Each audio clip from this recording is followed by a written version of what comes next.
तो সবাই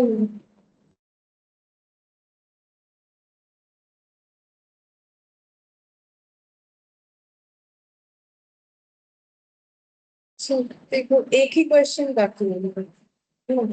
लेकिन वो क्वेश्चन काफी टाइम टेकिंग है, लगभग 1 आवर तो लगता है इस क्वेश्चन को सॉल्व करने के लिए, मतलब समझाने में। जब समझ जाओगे खुद से जब करोगे तो इतना टाइम नहीं लगेगा, ठीक है। और जो ट्रू फॉल्स है वही करेंगे, जितना होगा नेक्स्ट चैप्टर जो है वो फ्रेशली स्टार्ट करेंगे, ठीक है। अब 1 घंटा लगे, 1 घंटा 1.5 घंटा जो लगेगा, ठीक है। चलो उसमें बोला है a firm's plant and machinery account at 31st December 2021 and the corresponding depreciation provision account broken down by the year of purchase or as।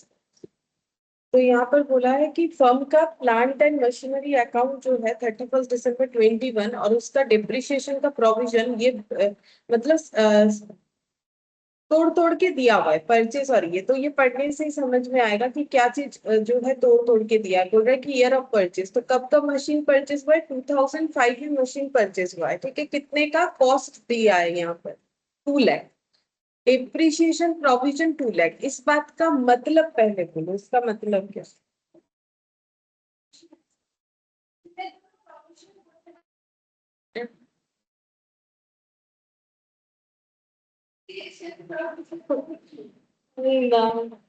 Provision for depreciation, এটা উইথ প্রভিশন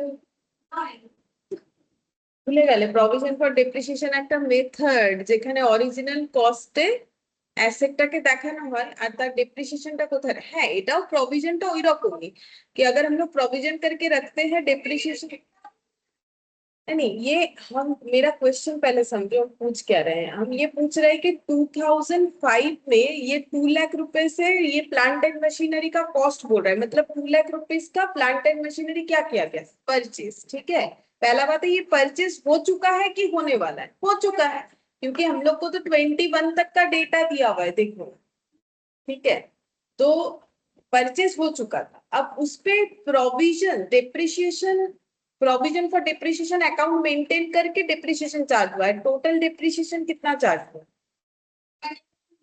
हाँ, मतलब ये पूरा ही यूज हो चुका है, इसका कोई बुक वैल्यू बोलो या फिर WDV, वो कुछ हमें समझ में, ये हम पूछना चाह रहे थे कि इसका मतलब अगर टोटल इतना, क्योंकि प्रोविजन फॉर डिप्रिसिएशन का मतलब क्या होता है, जब से एसेट परचेज होने के बाद डिप्रिसिएशन लगना स्टार्ट हुआ तब से लेके आज तक का टोटल डिप्रिसिएशन का अमाउंट, ठीक है, 2 लाख। तो 2 लाख का एसेट, 2 लाख की डिप्रिसिएशन चार्ज हो गया, मतलब एसेट का वैल्यू क्या हो गया, 0, ठीक है। अब देखो 2011 में 3 लाख का एसेट, इसमें टोटल डिप्रिसिएशन कितना चार्ज हो चुका है, 3 लाख। तो ये भी एसेट अब हमारे साथ नहीं है, देखा जाए तो ये एसेट का वैल्यू भी क्या होगा, 0। 2012 में 10 लाख का एसेट परचेज हुआ है जिसपे कितना डिप्रिसिएशन लग चुका है, 9,50,000 तक। ये कब तक का लग चुका है, 21 तक। तो अब एसेट कितने का बचा है, मतलब इस पे हम लोग चाहे तो फर्दर डिप्रिसिएशन चार्ज कर सकते हैं, ठीक है। करेंगे तो ओरिजिनल कॉस्ट पे, क्यों, सॉरी ओरिजिनल कॉस्ट पे करेंगे कि नहीं वो तो मुझे पढ़ के बताना चाहिए था, यहाँ एक्चुअली दिया हुआ है मुझे याद है तो मैंने बोल दिया गलती से, जो भी हो। तो ये 10% पर एनम ऑन, ठीक है। तो किस पे चार्ज करना है, इस पे चार्ज करना है, लेकिन कर सकते हैं। जैसे इन दोनों केस में फर्दर डिप्रिसिएशन और चार्ज नहीं होगा, बट इसमें फर्दर डिप्रिसिएशन चार्ज होगा, ठीक है। अच्छा, फिर 2013 में जिस एसेट का वैल्यू 7 लाख है उस पे इतना डिप्रिसिएशन लगा है, तो क्या इस पे फर्दर डिप्रिसिएशन चार्ज होगा, होगा। कितना इसका वैल्यू बचा हुआ, पूरे देखते हैं, 1 लाख था, ठीक है। तो इस पे हम लोग डिप्रिसिएशन फर्दर चार्ज कर सकते हैं, इस पे भी हम लोग डिप्रिसिएशन फर्दर चार्ज कर सकते हैं। 5 लाख का एसेट है, 75,000 डिप्रिसिएशन चार्ज है, तो इस पे भी फर्दर डिप्रिसिएशन चार्ज कर सकते हैं, जो कि कितना हो जाएगा, 4,28,000। और ये 3 लाख में 15,000 डिप्रिसिएशन चार्ज है, तो इस पे भी फर्दर डिप्रिसिएशन चार्ज कर सकते हैं, जो कि कितना हो जाएगा,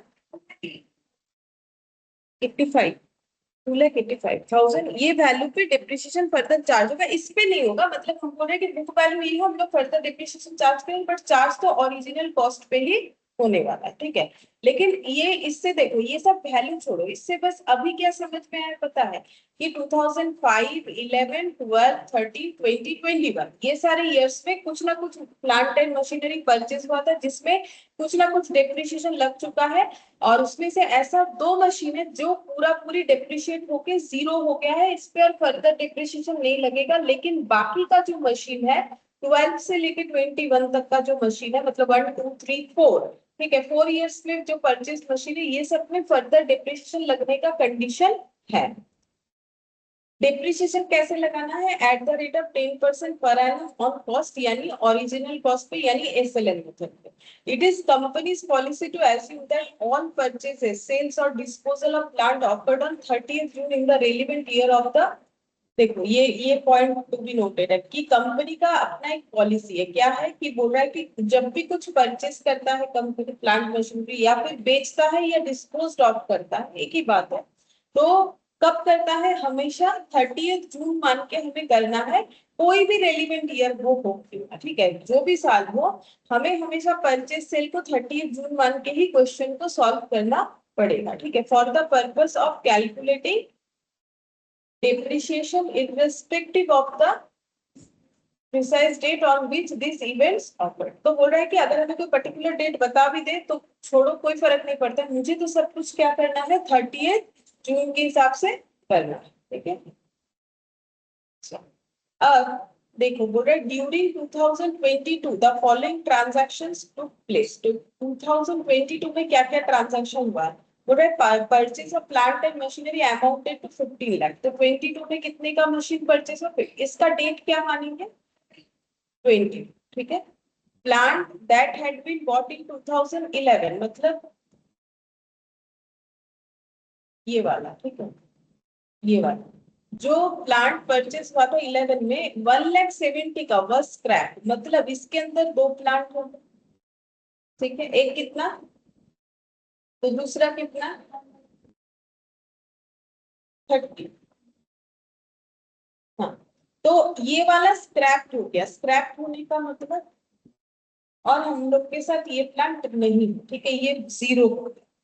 अच्छा, plant that been bought in 2012 for 90,000। तो 2012 में भी 2 प्लांट है, एक 90,000 और 10 लाख माइनस 90 करने से 9,10,000, ठीक है। तो इसमें भी क्या हुआ है, बोल रहा है कि ये 90,000 वाला सोल्ड आउट हो गया है, कितने में? 5,000। तो इसमें हमें देखना पड़ेगा प्रॉफिट हुआ कि लॉस। इसमें भी देखना पड़ेगा जब स्क्रैप हुआ तो क्या situation. Plant that have been bought in 13, मतलब ये 7 लाख वाला, फॉर 2,40,000। तो इसमें भी दो, एक 2,40,000 और बाकी 3.6, 4.6, ठीक है। तो 4.6, तो 2,40,000 वाला भी सेल हो गया कितने में? 15,000। तो शायद समझ में आ रहा है क्यों टाइम लगेगा, मैंने बोला क्योंकि इतना सारा चीज है। ऊपर से देखो क्या करने बोला है यहाँ पर, you calculate the provision for depreciation of plant and machinery for the year ended 31st December 2022. In calculating this provision, you should bear in mind that it is the company's policy to show any profit or loss of the sale or disposal of plant as a क्या बोला है, completely separate item in profit and loss account. You are also required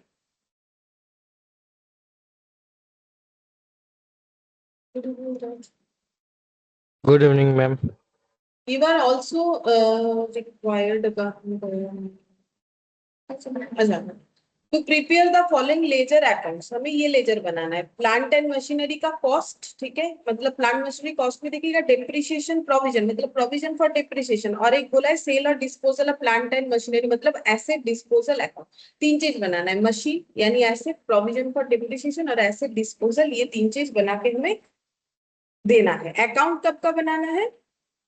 22। जब भी कोई sale purchase होगा क्या मानना है?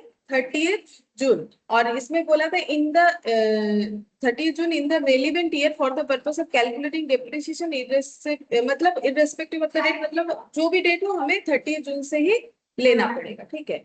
अच्छा, और यहाँ पर बोला है ये जो पॉइंट बोला है, और एक क्या पॉलिसी इनका, प्रॉफिट और लॉस जो भी होगा सेल करके या डिस्पोज ऑफ होके प्लांट का, उसको सेपरेटली पीएल अकाउंट में दिखाना है। मतलब प्रॉफिट या लॉस पीएल में जाएगा। मतलब जो हम लोग नॉर्मली, देखो ये कंफ्यूज करने के लिए बोला है, हम लोग तो बाई पीएल या टू पीएल तो करते ही हैं, तो वो तो क्रॉस पोस्टिंग पीएल में ऑटोमेटिकली चला ही जाएगा। ठीक है, मेन चीज ये है कि इतने सारे जो एसेट्स है इसका हम लोग किस तरीके से कैलकुलेशन करेंगे, वो मेन बात है। ठीक है, तो सबसे पहले हम लोग यहाँ पर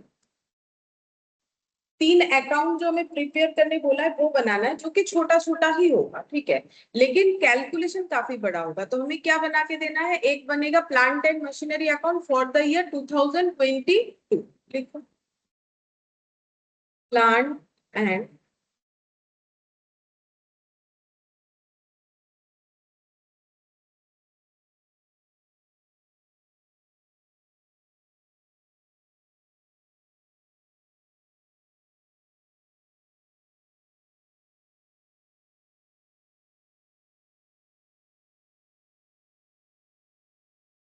अकाउंट का थोड़ा थोड़ा ही होगा, क्योंकि सारा कैलकुलेशन तो हम लोग इस पे लिखेंगे ना, वर्किंग में।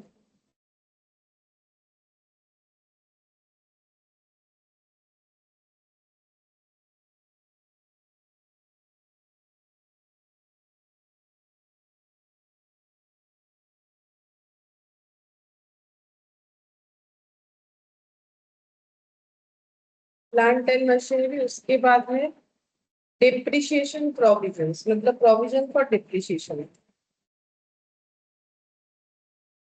provisions for depreciation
network issue হবে।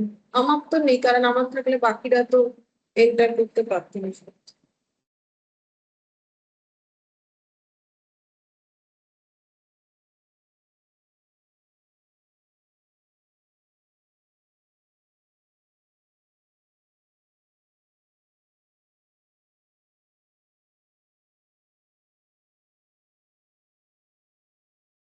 যখন হবে না, प्रोविजन फॉर डिप्रिसिएशन, और एक अकाउंट बनेगा एसेट,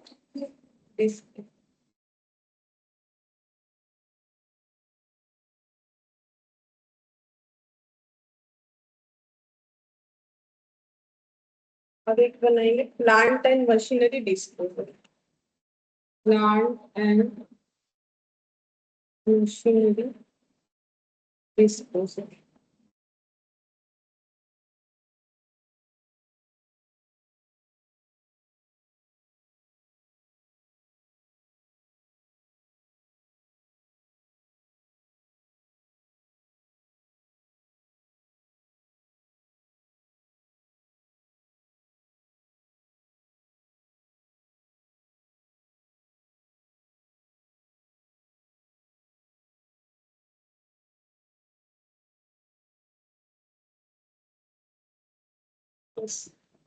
अब हम लोग एक एक करके वर्किंग नोट बनाना स्टार्ट करें।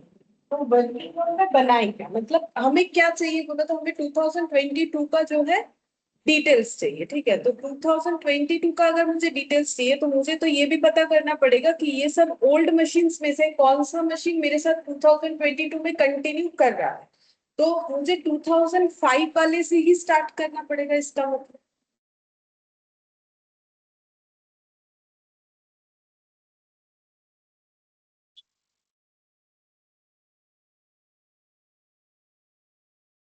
टू 2005 वाले से ही इसका मतलब स्टार्ट करना पड़ेगा, ठीक है। अच्छा देखो, सबसे पहला जो मशीन है ये टूल है, क्या इसका कोई बाइफर्केशन हमें पता है? नहीं। बाइफर्केशन कहाँ से स्टार्ट हुआ था? 11 से, 11 12 13, ठीक है। तो 2005 में जो 2 लाख है वो 2 लाख एक ही डेटा हमें पता है, इसमें कुछ ऐसा नहीं कि इतना मशीन उतना मशीन, ठीक है। तो सबसे पहले यहाँ पर वर्किंग नोट नंबर 1, ठीक है। यहाँ वर्किंग नोट ही मेन है समझने वाला चीज, और कुछ नहीं है, ठीक है। तो इसको हम नाम देंगे मशीन 1, क्योंकि इतना सारा मशीन है, मशीन 1 मशीन 2 मशीन 3 करके अगर नाम नहीं देंगे तो हम लोग को समझ में नहीं आएगा, ठीक है। तो ओरिजिनल कॉस्ट कितना है? 2 लाख, ठीक है। ओरिजिनल कॉस्ट है 2 लाख। अच्छा, अब इस पे डिप्रिशिएशन जो है, total depreciation, provision for depreciation कितना लग चुका है? 2 लाख। कब तक का है ये देखो 31 दिसंबर 2021। तो यहाँ पर लिखेंगे 31 दिसंबर 2021। अच्छा, ये कब परचेस किया है अगर कोई पूछे, क्योंकि कंपनी का पॉलिसी है डेट कुछ भी हो हमें क्या मानना है, 30 जून। तो ये कब परचेस हुआ होगा? 30 जून 2005, ठीक है। तो यहाँ पर हम लोग लगाएंगे डिप्रिशिएशन, जो कि ऑलरेडी डिप्रिशिएशन फॉर प्रोविजन या फिर प्रोविजन फॉर डिप्रिशिएशन ऑलरेडी कितना लग चुका है? 2 लाख, ठीक है। तो इसका मतलब इस एसेट का वैल्यू क्या हो चुका है? 0। कब हो चुका है? 11/22 में। मतलब ये एसेट 11/22 में हमारे साथ कंटिन्यू नहीं करेगा, ठीक है। अच्छा, अब मशीन 2, ठीक है, ये 2011 है। यहां से हमारा मेहनत और ज्यादा हो जाएगा, क्योंकि ये 3 लाख के मशीन में एक पार्ट है 1,70,000, दूसरा माइनस करने से पता चलेगा, फिर हमें इस पे चेक करना पड़ेगा। अच्छा, अब देखो कैसे करके कैलकुलेशन। तो मशीन 2, ठीक है, टोटल कितने का है? 3 लाख, ठीक है। अच्छा, अब इसका क्योंकि दो पार्ट होगा, एक पार्ट को हम ए नाम देंगे, दूसरे पार्ट को हम बी नाम देंगे, ठीक है। एक पार्ट को मैंने ए नाम दे दिया, दूसरे पार्ट को मैंने बी नाम दे दिया। तो ए पार्ट कौन सा ले? जो मुझे डेटा दिया हुआ, ठीक है। मतलब ये 1,70,000। तो ये 1,70,000 अगर है तो बाकी पोर्शन कितना हो जाएगा? 3 लाख माइनस 1,70,000 करने से 1,30,000, ठीक है। अब ये कब परचेज हुआ है? 30 जून, दोनों का ही सेम डेट होगा, 30 जून 2011, ठीक है। 30 जून 2011 ये परचेज डेट है, ये वाला भी होगा 30। हम इसको सेपरेटली करके दिखाते, क्योंकि मुझे ये सेपरेटली ही करना पड़ेगा। अच्छा, अब देखो इस पे डिप्रिशिएशन, देखो जैसे ये 2 लाख पे 2 लाख पूरा दिखा दिया, बट ये 3 लाख पे 3 लाख दिखा सकते हैं। मतलब डिप्रिशिएशन तो टोटल कितना है? 3 लाख, लेकिन मेरे पास तो मशीन 2 हो गया। अब 3 लाख तो दोनों का मिला के है, तो किसको कितना डिस्ट्रीब्यूट करें? मेरा क्वेश्चन समझ में आ रहा है? जैसे यहाँ 2 लाख कॉस्ट का, 2 लाख डिप्रिशिएशन का, एक ही मशीन था तो हम लोग को उसने डिस्ट्रीब्यूट करने का कोई क्वेश्चन नहीं आया था। बट यहाँ 3 लाख का machine, total depreciation 3 lakh, but हमें अब आगे पता चला कि 3 लाख में दो मशीन है, 1,70,000 1,30,000। तो फिर जो टोटल 3 लाख का डिप्रिशिएशन भी है, मतलब दोनों ही 3 लाख है ना, तो वो थ्री। हाँ, तो कैसे नहीं, आधा आधा नहीं होता है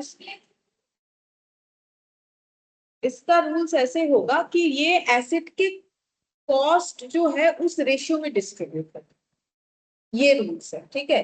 तो लिखो कि यहाँ पर हमें दिया हुआ है, यहाँ लिखते हैं हम साइड में, ठीक है। तो यहाँ पर हम लिख रहे हैं प्रोविजन फॉर डिप्रिशिएशन कितना है हम लोग का? टोटल 3 लाख। तो जब डिस्ट्रीब्यूट करने का कोई क्वेश्चन अराइज होगा तो वो एसेट के कॉस्ट रेशियो में डिस्ट्रीब्यूट होगा। तो एसेट कॉस्ट रेशियो, ठीक है, वो कितना हो जाएगा? 17:13, ठीक है। 1,70,000 और 1,30,000 इक्वल 0 है, हट जाएगा तो 17:13। तो रेशियो में डिस्ट्रीब्यूट करो, तो 3 लाख में से 3 लाख इंटू 17 बाई कितना हो जाएगा? 30, और एक हो जाएगा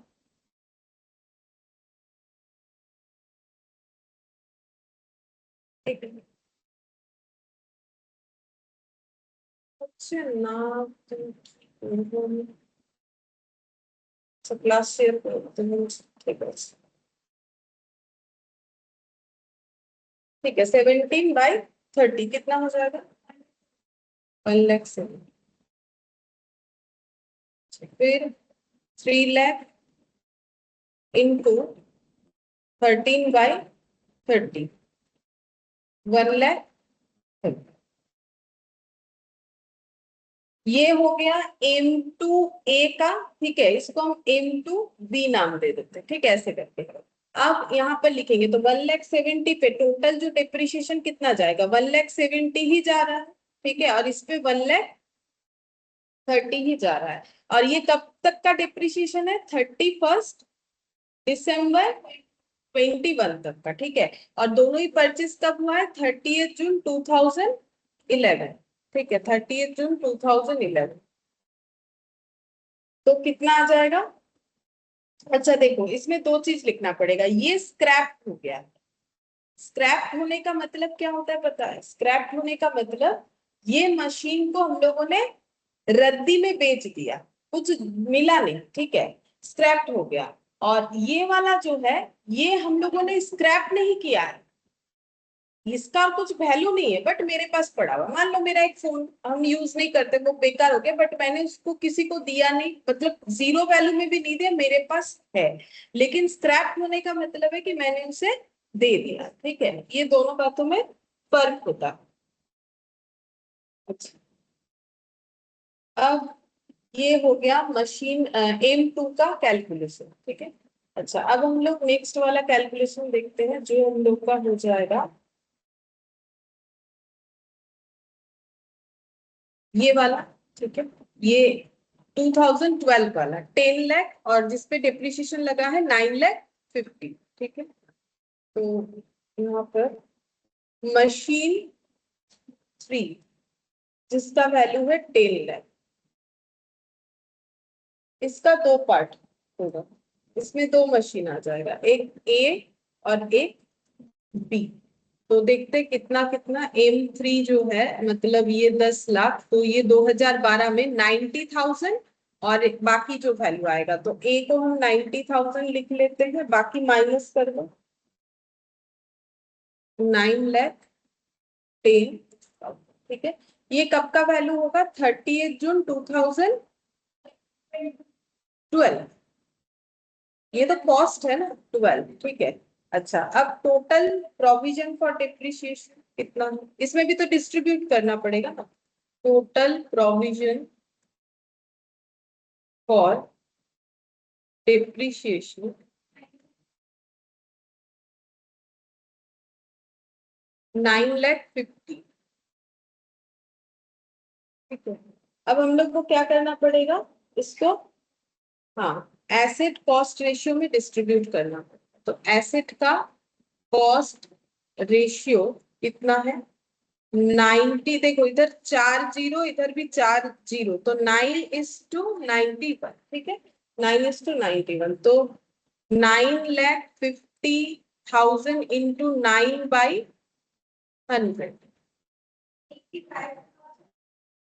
85,500 ये डिप्रिशिएशन जाएगा M3A को। ठीक है और 9,50,000 इंटू 91/100 ये हो रहा है 500 8,64,500 ये डिप्रिशिएशन जाएगा M3B को। ठीक है अच्छा तो ये कब डिप्रिशिएशन लग रहा है दोनों में ही 31 दिसंबर 2021 को। ठीक है तो उतने तक का ही तो हमें डिप्रिशिएशन का डिटेल्स दिया हुआ है तो इसमें इतना लग चुका है इसमें 8,64,500 तो कितना आ रहा है माइनस करो। ये सब प्रोविजन फॉर डिप्रिशिएशन माइनस करने से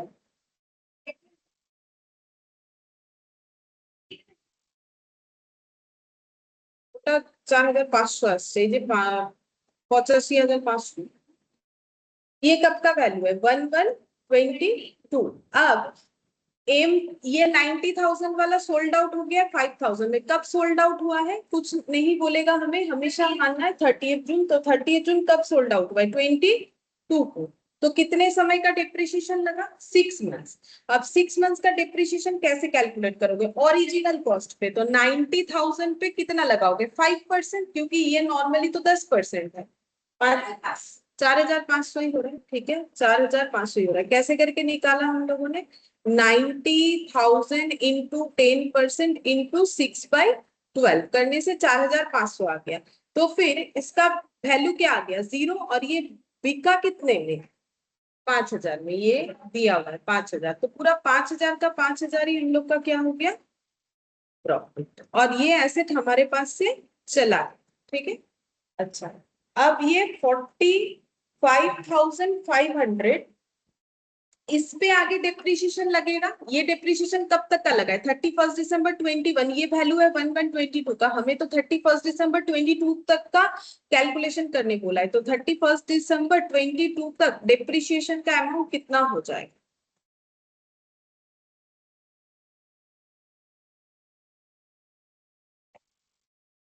हाँ, ये देखो 9,10,000 कैसे निकालेंगे? 9,10,000 9,10,000 इंटू 10% इंटू 1 ईयर, 12/12 कितना आ रहा है? हाँ, 91,000 आ रहा है, सही है। कितना आ रहा है? 91,000। लेकिन मेरे एसेट का जब वैल्यू ही 45,500 बचा है, तो क्या हम 91,000 उस पर डिप्रिशिएशन लगा सकते हैं? नहीं। तो मैक्सिमम कितना लगा सकते हैं? 500। तो हम लोग को यहाँ पर डिप्रिशिएशन ये स्टार दे दिया, यहाँ पर कितना लगाना पड़ेगा? 45,500। और इसका आंसर यहाँ पर 0 हो जाएगा। ये एसेट हमारे पास से खत्म हो गया, ठीक है। हम लोगों ने बेचा नहीं है, बट खत्म हो गया। तो यहाँ पर हम लोग एक नोट लिख सकते हैं कि डिप्रिशिएशन कांट, क्या लिखे, मतलब डिप्रिशिएशन ज्यादा नहीं हो सकता है उसके बुक वैल्यू, एसेट के बुक वैल्यू से। तो depreciation can't be more than book value of the asset। इसीलिए हम लोग को क्या करना है? 45,500 का यहाँ पर डिप्रिशिएशन दिखाना पड़ेगा, ठीक है। अच्छा, अब एक चीज और देखो, अगर तुम लोग पूछोगे कि फिर यहाँ तो मैंने डिप्रिशिएशन कैलकुलेट नहीं किया, कैसे करें? क्योंकि 31 दिसंबर 22 का डिप्रिशिएशन कैलकुलेट करके लगाए किस पे? ये एसेट 0, ये एसेट 0, ये एसेट स्क्रैप, ठीक है। तो फिर कैसे लगाए? लगा तो नहीं सकते है ना। तो इसीलिए इसका आगे कैलकुलेशन नहीं करना पड़ा, बट उस पे इसीलिए करना पड़ा क्योंकि उस पे एक तो बिका, तो उसका तो होने वाला ही था। और इसका जो है ये है, तो फिर तो करना पड़ेगा ना। तो इस तरीके से हो जाए। अच्छा, फिर इसके बाद हम लोग को मशीन 4 लेना है, जो कि है 7,00,000 2013 वाला, ठीक है। तो हम नेक्स्ट वाले पेज में जाएंगे। मशीन 4 7 लाख। हम्म, इसके आगे सारे मशीन्स में ही पार्ट्स हैं, ठीक है। ये कब का है? 2013 का। तो 2013 का एक 2,40,000, बाकी माइनस करके निकालेंगे जो कि 15,000 में बिकेगा। तो ये 2,40,000 माइनस करके बोलो कितना है?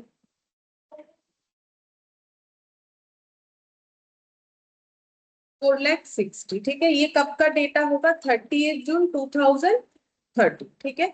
अब total provision for depreciation, total provision for depreciation कितना है? देखो 5,95,000, ठीक है।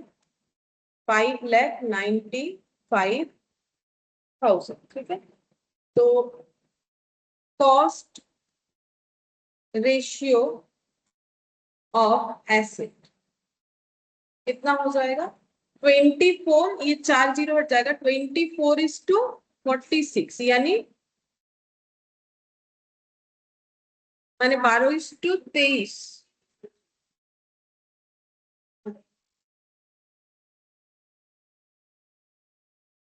24 से 40 তো 12-23 থেকে যাচ্ছে, আর তো হবে না মনে হচ্ছে।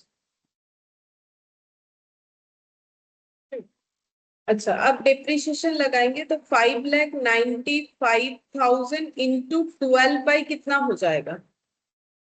70 ना कि ना 35, 3 2 5 और 2, हाँ 35, 2,04,000। ये कौन से एसेट पे? M4A पे। और 5,95,000 इंटू 23/35 कितना हो जाएगा? 3,91,000। ये M4B पे, ठीक है। अच्छा, तो अब डिप्रिशिएशन लगाइए, ये कब तक का है? 31 दिसंबर 2021 तक का। इस पे लगेगा 2,04,000, इस पे लगेगा 3,91,000। जो डेप्रिसिएशन हमें कैलकुलेट करके दिया हुआ था, बट हमें दोनों को अलग अलग करके किसमें कितना जाएगा वो दिखाना पड़ा। 1122 में एसेट्स का वैल्यू कितना होगा?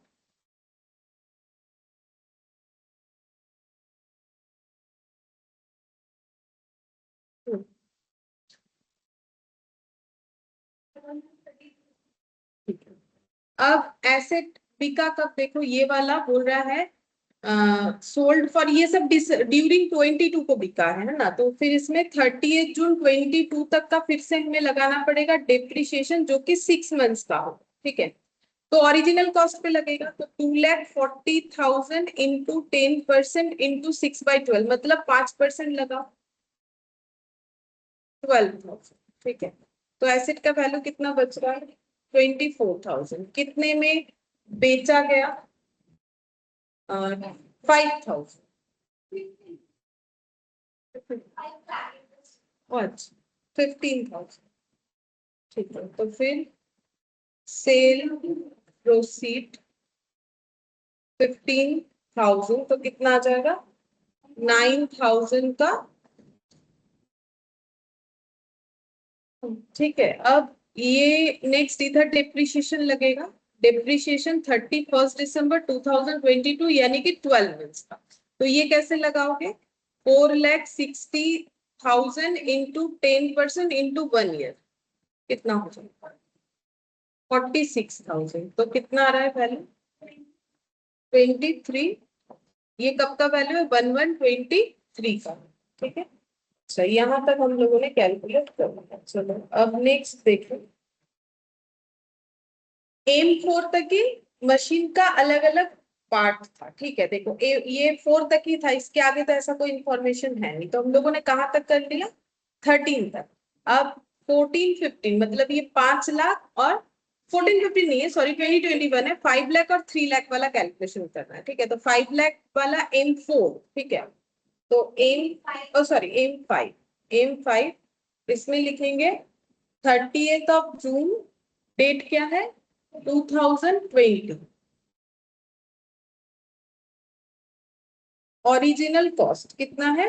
5 लाख। अच्छा, इस पे तो बाइफरकेट नहीं करना पड़ेगा, जल्दी होगा। तो ये 5 लाख पे अब तक कितना डिप्रिशिएशन लग चुका है? 75,000। और ये अब तक डेट क्या है? 31 दिसंबर 2021। Provision for depreciation 75,000। तो इसका वैल्यू कितना बच रहा है? मतलब 1,122 का वैल्यू है 4,25,000। तो आगे भी इस पे डिप्रिशिएशन लगाएंगे 31 दिसंबर 2022 तक, क्योंकि वहां तक ही हमें कैलकुलेशन करने बोला है। डिप्रिशिएशन 12 मंथ्स का है, तो 5 लाख इंटू 10% इंटू 12/12 यानी 1 ईयर, तो कितना हो जाएगा? 50,000। तो 4,25,000 माइनस 50,000, 3,75,000। अच्छा, फिर M6, ये भी परचेज हम लोग 30 जून 2000 कौन सा लेंगे? 21, 3 लाख।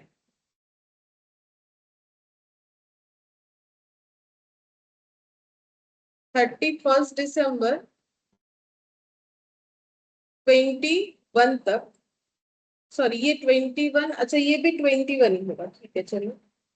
प्रोविजन फॉर डिप्रिशिएशन कितना होगा? 15।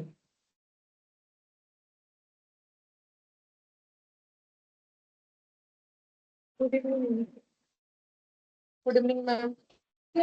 15,000 तो कितना हो जाएगा 2,85,000। ये कब का वैल्यू है 11/22 का। अब हम लोग फिर से डिप्रिशिएशन लगाएंगे 31 दिसंबर 22 को डिप्रिशिएशन लगाएंगे 12 मंथ्स का ओरिजिनल कॉस्ट पे लगेगा यानी 3 लाख इंटू 10% इंटू 12/12 यानी 1 ईयर 30,000। तो फिर वैल्यू कितना बचेगा 2,55,000। ठीक है। अच्छा अब और एक मशीन आ जाएगा देखो यहाँ पर तो 3 लाख तक ही था लेकिन बोला है ना कि परचेज ऑफ प्लांट हुआ है 15 लाख तो ये एक इंक्लूड करेंगे कब परचेज हुआ है 2022 डेट नहीं दिया है बट हमें क्या मानना है 30th जून। तो 30th जून 2022 ओरिजिनल कॉस्ट कितना है 15 लाख लेस डिप्रिशिएशन 31 दिसंबर 2022 कितने मंथ का हो जाएगा 6 मंथ्स का। तो 15 लाख इंटू 10% इंटू 6/12 मतलब 5% करो 15 लाख 75,000 तो माइनस करके वैल्यू कितना आ रहा है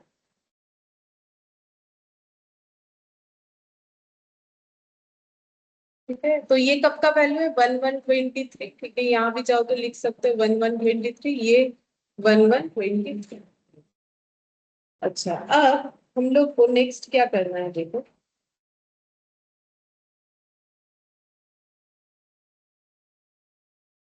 ये तो हम लोगों ने एक कैलकुलेशन लगभग कर लिया क्या क्या करना है। अब हम लोग को ये देखना है कि जो क्योंकि देखो हमें प्रोविजन फॉर डिप्रिसिएशन अकाउंट ये सब बना के देने के लिए बोला है समझो बात को ठीक है। हमारा ये क्वेश्चन जो है डायरेक्टली हम लोग मतलब डेटा पुट नहीं कर सकते ना मतलब डायरेक्टली इन द सेंस हम ये बोल रहे हैं कि हम लोग देखो अगर अकाउंटिंग करने जाएंगे तो समझ में आएगा कि क्या प्रॉब्लम हो रहा है। तो हम लोगों ने क्या क्या अकाउंट बना रखा है एक बना रखा है प्लांट एंड मशीनरी ठीक है। तो उसमें क्या लिखेंगे 2022 में क्या लिखेंगे एक तो नया मशीन जो परचेज हुआ वो लिखेंगे।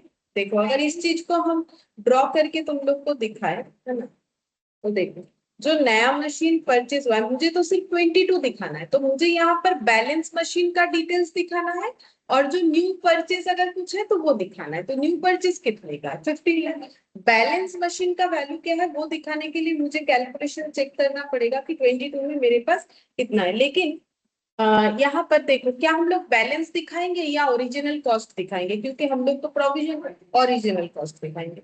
तो ओरिजिनल कॉस्ट में कितना दिखाएंगे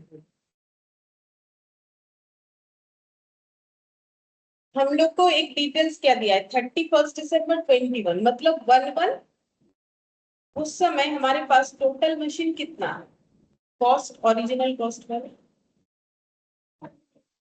है कि नहीं है तो हम लोग क्या लिखेंगे टू बैलेंस बीडी कितना लिखेंगे 30 लाख। अब इस ये मशीन कुछ हमारे पास चला जा रहा है कुछ रह रहा है वो हमें कब पता चल रहा है जब हम लोग 31 दिसंबर 22 को डिप्रिसिएशन चार्ज करने जा रहे हैं तब पता चल रहा है। तो ओपनिंग में हमारे पास कितना एसेट है ठीक है। ये मत सोचो कि 2 लाख वाला तो चला जा रहा है फिर क्यों लिखे क्योंकि वो तो हमें बाद में पता चल रहा है। देखो 2 लाख पे 2 लाख डिप्रिसिएशन लग चुका था 31 दिसंबर 21 तक। अब आगे बोल रहे हैं अब और एक चीज भी है ना कि हम लोग 2 लाख वाला मशीन तो स्क्रैप नहीं किए हैं 3 लाख वाला मशीन भी हाँ मतलब समझो ये वाला पॉइंट भी एक बार समझ लो यहाँ पर यहाँ पे देखो ये जो M1 वाला मशीन का बात था यानी कि जो 2005 वाला देखो 2011 12 13 का डिटेल्स था 5 का कोई डिटेल्स नहीं था। तो 5 का जो मशीन है थोड़ी बोला हम लोगों ने बेच दिया तो फिर ओरिजिनल कॉस्ट तो रहेगा अगर मैंने मशीन को बेचा ही नहीं तो ओरिजिनल कॉस्ट तो रहेगा। एंड दूसरा देखो ये स्क्रैप बोला है मतलब बेचा है बोला है नहीं स्क्रैप मतलब क्या बर्बाद हो गया बट मेरे पास पड़ा हुआ है।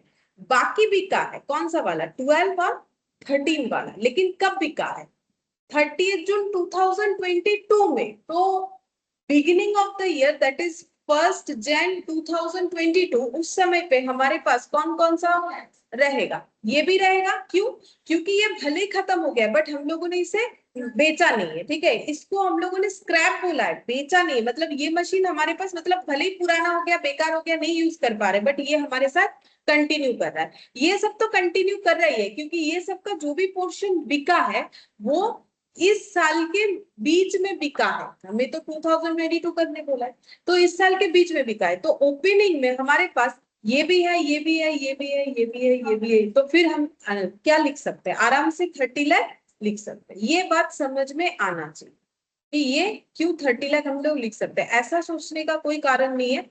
ये सब तो 0 0 हो गया, तो 30 लाख कैसे लिख देंगे, तो 0 0 हो गया तो कहाँ बोला है कि बेच दिया जो 0 0 हुआ, और जो 0 0 नहीं हुआ जो बेचा वो तो मिडिल में बेचा। 30 जून तो बिल्कुल मिडिल हो जा रहा है, तो फिर 1 जन 2022 में हमारे पास कितना एसेट रहा, 30 लाख। समझ में आया, ये बात क्लियर होनी चाहिए। तो 1/1/22 टू बैलेंस बीडी, तो ये मैंने डिस्पोजल में लिख दिया गलती से, ठीक है, इधर लिख लो, इधर लिख दिया 1/1/22 टू बैलेंस बीडी 30। अच्छा, अब मुझे एक चीज बोलो, यहाँ पर और परचेज भी हुआ 30 जून 2022 टू बैंक, कितने का परचेज हुआ, 15 लाख, ठीक है। अच्छा, और 30 जून में क्या हम लोग का इस साल कुछ सेल हुआ, हाँ हुआ है, तो 30 जून 2022 में सेल हुआ है, कब देखो, ये देखो, ये जो भी ट्रांजैक्शन है 2022 में, ये ये दोनों, ठीक है, तो ये दोनों का डिटेल्स हमें देना पड़ेगा, तो जो बिक गया उसको हम लोग इधर कैसे लिख सकते हैं, 30 जून का डेट देंगे, ठीक है, 2022 लिखेंगे। जो एसेट चला जाएगा वो कहाँ दिखाते हैं, एसेट डिस्पोजल में, तो यहाँ पर एंट्री क्या होगा, by plant and machinery disposal. क्योंकि क्वेश्चन काफी बड़ा है तो हम इसको पहले कंप्लीट कर लेंगे तुम लोगों से पूछ के, फिर उसके बाद ही हम लोग जो है इसका क्रॉस पोस्टिंग करेंगे, ठीक है। तो जो डिस्पोजल हुआ, कौन कौन सा डिस्पोजल हुआ वो तुम लोग को वर्किंग नोट देख के मुझे बताना है। तो पहले वर्किंग नोट 1 में चलो, ठीक है, मतलब 1 ही है मेरा, M1 में जाओ। तो M1 वाला जो मशीन है 2 लाख, क्या उसे बोला है कि वो हम लोगों ने कुछ बेचा है कि कुछ नहीं, ठीक है। 1,70,000 वाला क्या बोला है, स्क्रैप कर दिया, ठीक है। तो फिर ये वाला डिस्पोजल में जाएगा, क्योंकि डिस्पोज्ड ऑफ तो स्क्रैप ही होता है ना। ये देखो, हमें यहाँ पर एक क्वेश्चन बोला था, या तो मशीन बेच रहे हो या तो उसे डिस्पोज्ड ऑफ कर रहे हो, मतलब स्क्रैप कर रहे हो। तो फिर मेरा प्लांट एंड एसेट डिस्पोजल में कौन सा पोर्शन जाएगा, 1,70,000, तो हमेशा ओरिजिनल कॉस्ट में जाता है। तो 1,70,000 हम लोग कौन सा लिख रहे पता है, ये जो व्हाइट कलर से लिखा है ये नहीं लिख रहे हैं, ये तो डिप्रिशिएशन का वैल्यू है। बाई चांस दोनों वैल्यू सेम है, मुझे तो मशीनरी अकाउंट से ओरिजिनल कॉस्ट ऑफ मशीन को हटाना होता है, ठीक है। तो हम उस मशीन को कुछ इस तरीके से लिखेंगे, स्क्रैप बोल के, ठीक है। यहाँ पर लिखेंगे स्क्रैप, SCRAPP, स्क्रैप कितना लिखेंगे, 1,70,000। और देखते हैं क्या क्या डिस्पोज हुआ या फिर सोल्ड आउट, ठीक है। तो चलो, M1 के बाद हम लोग आ जाते, M1 और M2 हो गया, M3 में आओ। M3 में देखो ये बिक गया ना, ये दिख रहा है कितना, 90,000 वाला, तो सोल्ड आउट में कितना जाएगा, 90,000, ठीक है। तो एसेट डिस्पोजल में 90,000, तो यहाँ पर इसे सोल्ड बोल के लिख देंगे, कितना, 90,000। ओरिजिनल कॉस्ट लिखना, ठीक है, इसे। अच्छा, ये हो गया हम लोग का M3, ठीक है। अब M4 पे आ जाते हैं। M4 पे देखो, ये भी सेल हुआ है, कितना, 2,40,000। M4 जो टोटल 7 लाख था, M4 वाले कैलकुलेशन में देखो 2,40,000, ठीक है। तो यहाँ पर लिखेंगे 2,40,000। इसके बाद अगर देखोगे वर्किंग नोट पे, शायद कोई मशीन और बिका नहीं है, चेक करो। M4 तक हम लोग कर चुके हैं, M5 6 7 3 लगातार हुआ, ठीक है। उसमें हम लोग का देखो एक भी नहीं बिका है, वो सारे एसेट्स हमारे साथ कंटिन्यू कर रहे हैं। तो हो गया, क्या क्या बिका वो हम लोगों ने लिख डाला। अब तुम लोग यहाँ से बैलेंस निकालो, 31 दिसंबर 2022, तो 15 लाख और 30 लाख टोटल एसेट था, 45 लाख, जिसमें से जो बिक गया या स्क्रैप हो गया वो कितना,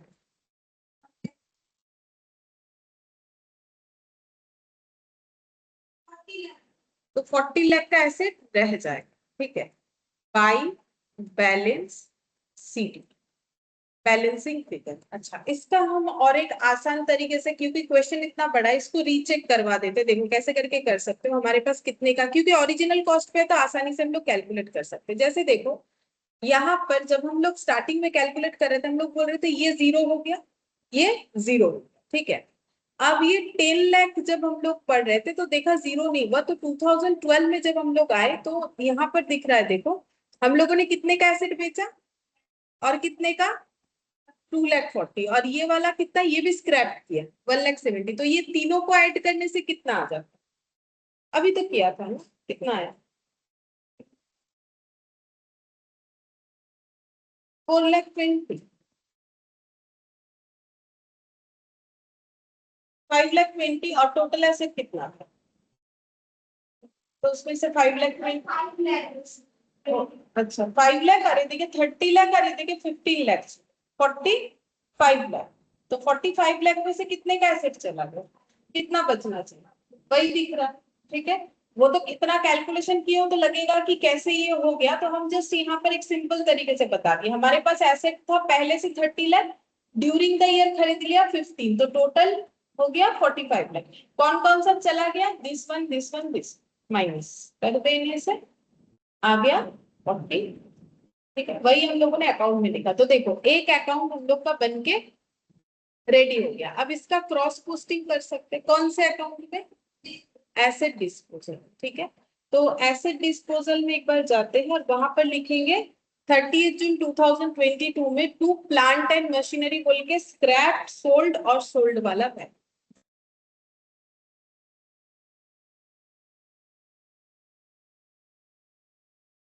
June 30, 2022 to plant and machinery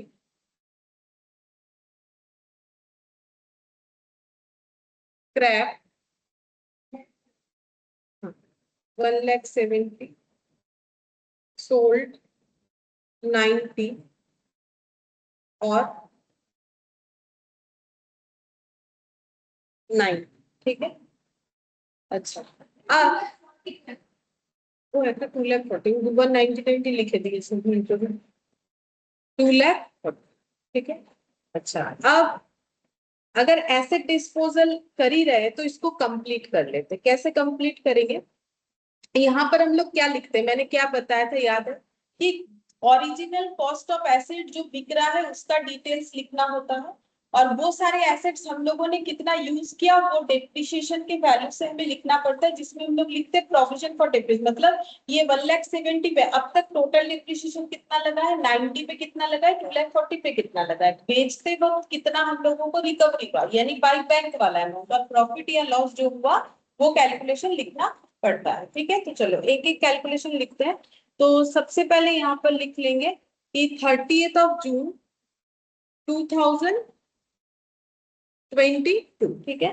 तो यहाँ पर हमें बाई क्या लिखना पड़ेगा, बाई प्रोविजन फॉर डेप्रिसिएशन। अब इस चीज का कैलकुलेशन करना पड़ेगा, क्यों कैलकुलेशन करना पड़ेगा बोलो, यहाँ पर कौन कौन से एसेट का डेप्रिसिएशन लिखोगे, 1,70,000 वाला, 90 वाला और 2,40,000 वाला। तो 1,70,000 वाले का कितना होगा, उसका तो पूरा पूरा 1,70,000 होगा। 90 वाले का कितना होगा, उसके लिए वर्किंग नोट देखना पड़ेगा, ठीक है। वर्किंग नोट में किया हुआ है, तो 90 वाले पे कितना होगा, ये देखो 85,500, 4,500, ये दोनों मिला के जितना होता है, ठीक है।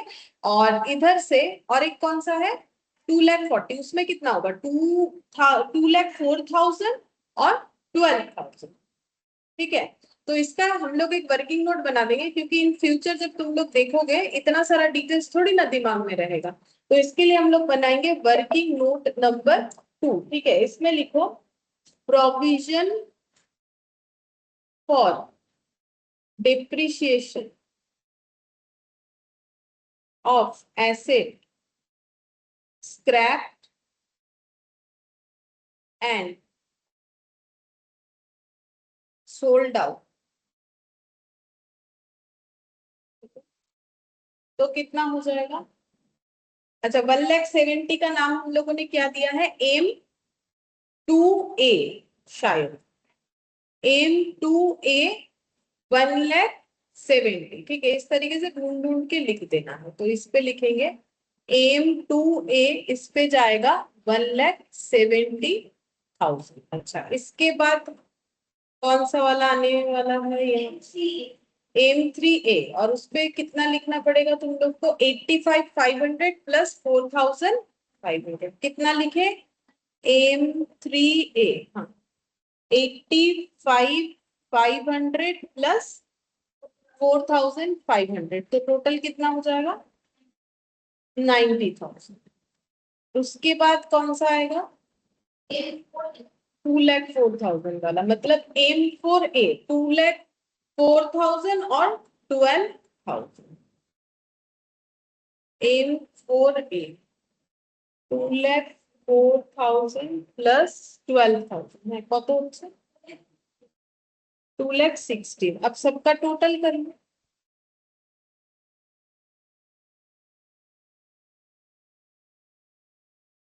4,76,000, ठीक है। तो जो एसेट चला जाएगा उस पे टोटल डिप्रिसिएशन यूज करने से लेके अब तक का हो रहा है हम लोग का 4,76,000। तो हम लोग इसका एसेट डिस्पोजल में लिख देते हैं, जो कि हम लोग लिख रहे थे। वर्किंग नोट नंबर 2 लिख दिया यहाँ पर 4,76,000, ठीक है। अब एसेट बेच के जो पैसा मिला तो लिखना पड़ेगा बाई बैंक, ठीक है। तो सेल करके जो मिला, तो कौन से मशीन पे कितना मिला? एम टू पे तो कुछ मिला नहीं है क्योंकि वो तो स्क्रैप हुआ था।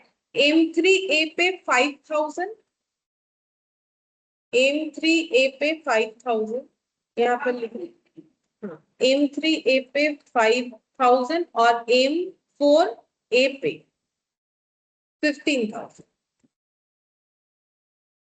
बोलो, ये समझ में आ रहा है? क्वेश्चन बड़ा है और कुछ नहीं। एम फोर ए पे 15,000, एक में लॉस है 9,000 और एक में, हाँ, तो फिर 2 PL बाई PL, ठीक है। 2 PL by PL।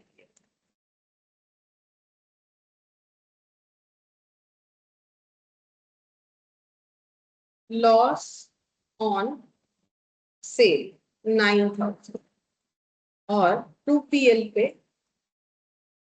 Profit on sale 5,000। अब दोनों साइड टैली हो जाना चाहिए। क्यों? क्योंकि मेरा ये एसेट का ओरिजिनल कॉस्ट है। मैंने ये सारे एसेट्स को इतने रुपए का यूज किया, इतने रुपए से बेचा, तो नेट करके मेरा क्या आ जाएगा? मतलब एक बार टोटल करो, 1,70,000, 90 और 2,40,000, 5 लाख आता है, ठीक है। 5 लाख का एसेट को हम लोगों ने कितने का यूज किया? 4,76,000। तो माइनस करो 5 लाख से 4,76,000, 24,000। बेच के कितना मिला? 15 प्लस 5, 20। तो फिर मेरा लॉस कितना? 4,000। तो इधर 5,000 का प्रॉफिट, 9,000 का लॉस, तो नेट करके कितना रहा? तो इसका मतलब जब लेजर को टोटल करोगे तो दोनों साइड क्या होगा? होना ही चाहिए ना, क्योंकि पूरा डिटेल्स ही तो वो लिखा हुआ है। तो अब बस ये देखना है कि टोटल अमाउंट कितना है। तो ये तो 4 लाख आया था, 4,05,000, सॉरी 5,05,000, और इधर भी फिर उतना ही आया। चेक कर।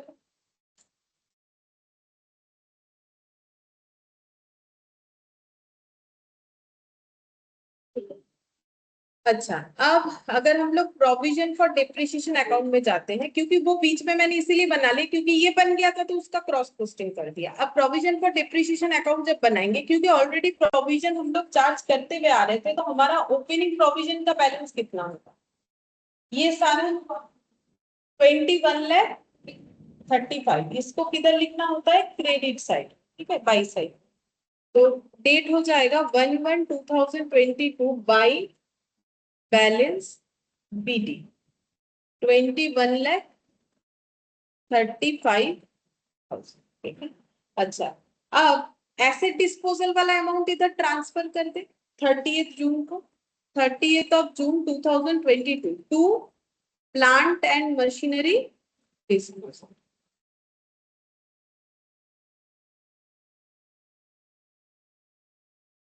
जो कि कितना आया? 4,76,000। तो इसका मतलब ओपनिंग में इतना था और इतना एक्सक्लूड हो जाएगा। लेकिन यहाँ पर और क्या होगा, इस साल जो डिप्रिशिएशन 31 दिसंबर 2022 को चार्ज होगा वो सब लिखना पड़ेगा। तो यहाँ पर 31 दिसंबर 22 को क्या लिखोगे, बाई डेप्रीशिएशन। ठीक है, बाय डेप्रीशिएशन लिखना पड़ेगा। अच्छा कितना होगा उसका हम लोग एक वर्किंग नोट बना लेंगे ताकि जब भी देखोगे आसानी से समझ में आए।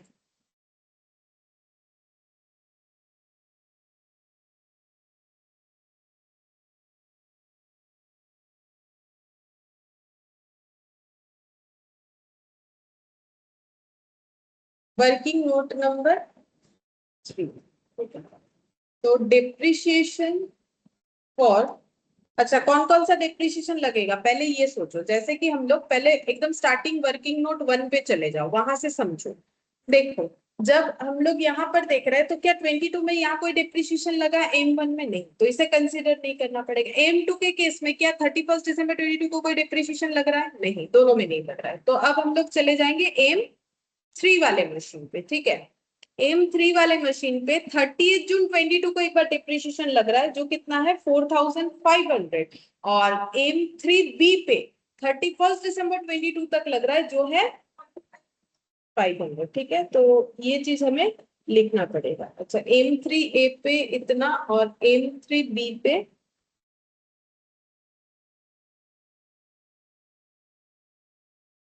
M3A पे लगेगा, M3B पे भी लगेगा। ठीक है, अच्छा अब और एक चीज भी देखो, 30 जून पे जो है उसको हम लोग सेपरेट कर ले, क्योंकि कुछ एसेट्स पे 30 जून पे है और कुछ एसेट्स पे दिसंबर पे। तो जून पे किस पे है, M3A पे, जो कितना है 4500। अब इसको थोड़ा और सेपरेट कर लेते हैं ताकि डेट वाइज तो लिखना पड़ेगा ना। तो यहाँ पर लिखेंगे डेप्रिशिएशन फॉर 31 December 2022। वो हम लोग का कौन सा है, M3B पे, जो कि कितना आया 500। ठीक है, ये दोनों मैंने सेपरेट कर लिया ताकि जून वाला अलग कर लेंगे, दिसंबर वाला अलग करेंगे, क्योंकि लिखना तो उसी तरीके से। तो हम लोग M3 तक बात को क्लियर कर चुके हैं। ठीक है, M3 के बाद हमें सीधा आ जाना है M4 पे। तो 30 जून 22 पे कितना लगा है 12,000, किस पे, M4A पे। तो पहले वो लिखो M4A पे 12,000। तो M4A पे 12,000 का डिप्रिशिएशन लगा है। अब M4 पे ही रहो, A के बाद B को भी चेक करना होता है। तो M4B पे कितना लग रहा है, दिसंबर में लगेगा 46,000। ठीक है, तो M4B पे कितना लगेगा 46,000। तो अभी हम लोग M4 तक पहुंच चुके हैं। ठीक है, अब हमें कौन से पॉइंट पे जाना है, M5। ठीक है, M5 पे 31 December 22 को कितना लगेगा 50,000। ठीक है, तो दिसंबर में चला जाएगा ये वाला। तो ये M5 है, इसमें कुछ हमें अलग करना है नहीं, मतलब कुछ बाइफर्केशन है नहीं। M5, M6 और M7 ये तीनों में कोई बाइफर्केशन नहीं है। तो M6 में कितना जाएगा, M6 में 30 और M7 में 75। तो 30 और 75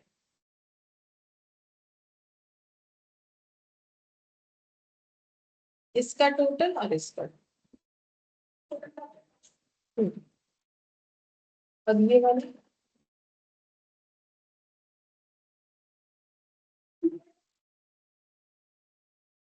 हाँ 2,46,500। क्यों सेपरेटली किया समझ में आया, क्योंकि मुझे एक ट्रांजैक्शन जून के हिसाब से लिखना था और एक दिसंबर के हिसाब से लिखना था। अगर हम लोग सारा चीज टोटल कर लेंगे और उसको दिसंबर में लिख देंगे वो तो गलत होता है ना। ठीक है, तो फिर अब हम लोग को एक 30 जून में क्या लिखोगे, बाई डेप्रिशिएशन वर्किंग नोट 3 16,500।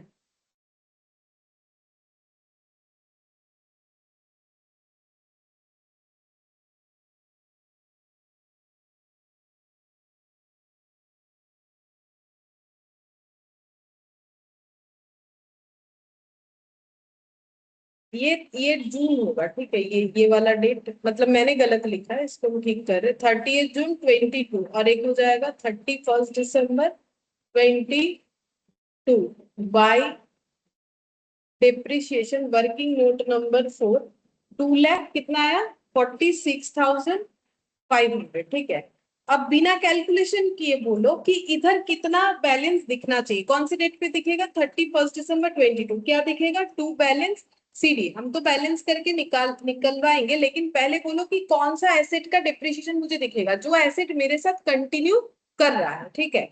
तो जो एसेट मेरे साथ कंटिन्यू कर रहा है, देखो उसका कैलकुलेशन सिखाते हैं, क्योंकि ये सब थोड़ा डिफिकल्ट होता है ना, तो समझ के करने से अच्छा होगा। तो देखो, जैसे ये दो एसेट हमारे साथ कंटिन्यू नहीं कर रहा है, ठीक है, तो ये दोनों एसेट का डिप्रिशिएशन दिखेगा, दिखेगा। क्यों बोलो तो इसमें से ये स्क्रैप को छोड़ के ये बाकी दो तो हमारे साथ रह रहा है, लोगों ने तो उसे डिस्कर्ड नहीं किया, तो यहां से कितना लोगे, कितना हो गया, 3,30,000, ठीक है। अब इधर आओ, 3,30,000 इधर, ये वाला नहीं दिखेगा, 3,30,000 और ये वाला प्लस ये वाला करो, टोटल डिप्रिशिएशन कितना,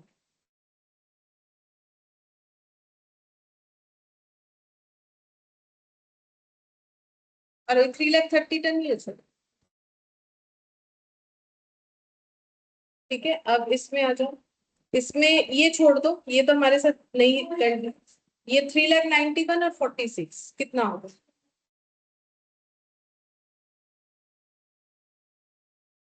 ठीक है। अच्छा, अब इसमें आ जाओ, 75 प्लस 50,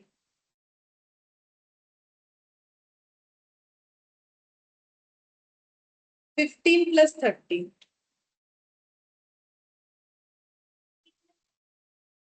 प्लस 75,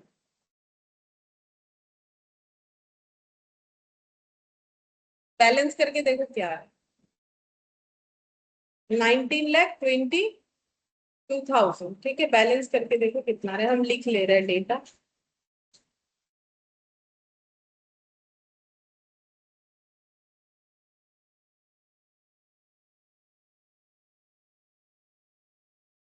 टोटल 23,98,000 ये आ रहा है।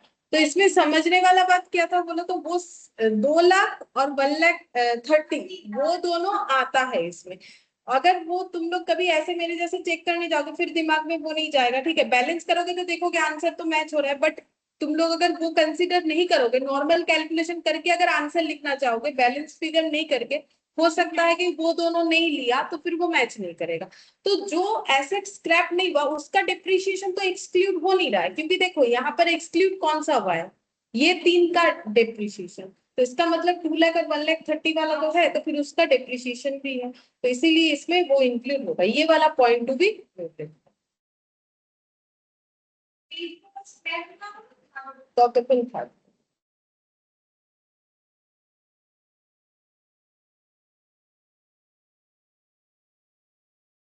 तो देखा जाए तो वैसे क्वेश्चन डिफिकल्ट नहीं है, बट ये समझाना थोड़ा डिफिकल्ट है, ठीक है। मतलब तुम लोग के लिए भी डिफिकल्ट है कि समझने में, क्योंकि इतना सारा पजल है, मुझे भी चिंता होता है कि इतना सारा डेटा को बताते हुए पता नहीं कितना अच्छा से हम बता पा रहे हैं नहीं पा रहे, तो उसका मुझे थोड़ा टेंशन रहता है।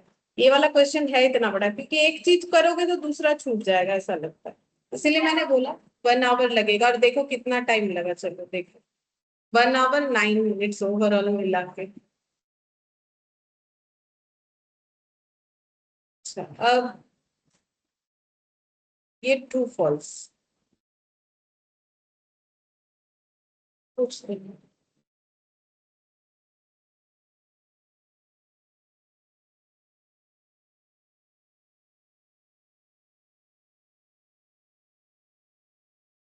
बोल रहा है increase in market value of fixed asset is one of the reason for depreciation being charged। Market में एसेट का वैल्यू बढ़ने से थोड़ी ना डिप्रिशिएशन चार्ज करना पड़ता है, ये फॉल्स, ठीक है, ये कभी भी नहीं हो सकता। लेकिन मार्केट वैल्यू इंक्रीज करने से डिप्रिशिएशन चार्ज नहीं करना पड़ता है, बट अगर मार्केट वैल्यू डिक्रीज हुआ तो, अगर कोई चीज का मान लो मार्केट का वैल्यू डिक्रीज होते जा रहा है, देखो, अगर कोई चीज मान लो बेचने के लिए मैंने खरीदा है, ठीक है, मान लो मैंने कोई मोबाइल खरीदा कोई कंपनी का, बेचने के लिए मेरा मोबाइल स्टोर है, अब अचानक से क्या हुआ, उसका मार्केट वैल्यू गिर गया मोबाइल का, ठीक है, तो कोई भी बहुत सारा रीजन हो सकता है, तो क्या मुझे वो मोबाइल हम उतने में ही बेच पाएंगे जितने में हम बेचेंगे सोच रहे थे, ठीक है। मान लो कल मैंने एक मोबाइल 10,000 का बेचा, अचानक से उसका मार्केट वैल्यू डाउन हो गया, तो अब हो सकता है कि मार्केट में वैल्यू इतना ही कम हो गया कि 10,000 में लोग ले नहीं रहे, तो मुझे उसका वैल्यू क्या करना, तो फिर वो डिप्रिशिएशन हो, ठीक है। हुआ कि नहीं हुआ, टेक्नोलॉजिकल चेंजेस या कोई भी कारण से मार्केट वैल्यू में अगर गिरावट आए तो मुझे तो एसेट का दाम कम करना पड़ेगा, नहीं तो लोग खरीदेगा नहीं। तो बेकार में अगर हम अपने पास स्टॉक को रखेंगे तो उससे तो कुछ भी रिकवर नहीं होगा, अगर कम में भी बेच देंगे कुछ भी रिकवर हो जाए तो भी ठीक है, बहुत लॉस होने से कम लॉस होना तो बेटर है ना, ठीक है। हाँ, मार्केट में वैल्यू अगर एसेट का बढ़ता है तो फिर रिवैल्यूएशन,